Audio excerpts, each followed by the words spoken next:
Hello everyone. ನಾವು ಈಗ ಮನೆಯಲ್ಲಿ ಪಾಸ್ತಾ ಮಾಡೋದು ಹೇಗೆ ಅಂತ ನೋಡಿಕೊಳ್ಳೋಣ ಬನ್ನಿ. ಮೊದಲನೇದಾಗಿ ಒಂದು ಪಾತ್ರೆಯಲ್ಲಿ ಸ್ವಲ್ಪ ನೀರು ಹಾಗೆ 2 ಸ್ಪೂನ್ ಎಣ್ಣೆಯನ್ನು ಹಾಕಿ ಕುದಿಯಲು ಇಡಬೇಕು. ಅದು ಕುದಿಯೋ ಹೊತ್ತಿಗೆ 1 ಕಪ್ನಷ್ಟು ಪಾಸ್ತಾನ ಅದರ ಒಳಗಡೆ ಹಾಕಬೇಕು. ಈಗ ಪಾಸ್ತಾ ಚೆನ್ನಾಗಿ ಬೆಂದ ಮೇಲೆ ಅದನ್ನು ನೀರು ಹೋಗುವ ಹಾಗೆ ಒಂದು ಪಾತ್ರೆಯಲ್ಲಿ ಎತ್ತಿಡಬೇಕು. ಈಗ ಒಂದು ಪಾತ್ರೆಯಲ್ಲಿ ಸ್ವಲ್ಪ ಎಣ್ಣೆಯನ್ನು ಹಾಕಿ ಇಡಬೇಕು.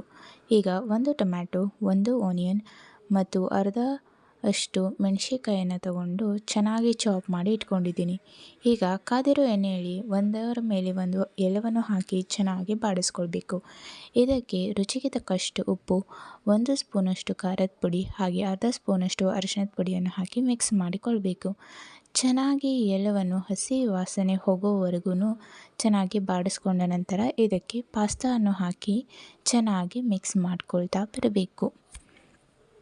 ಈಗ ಮಿಕ್ಸ್ ಮಾಡಿಕೊಂಡ ತಕ್ಷಣ ಇದು ಈಗ ತಿನ್ನಲು ಸಿದ್ಧ.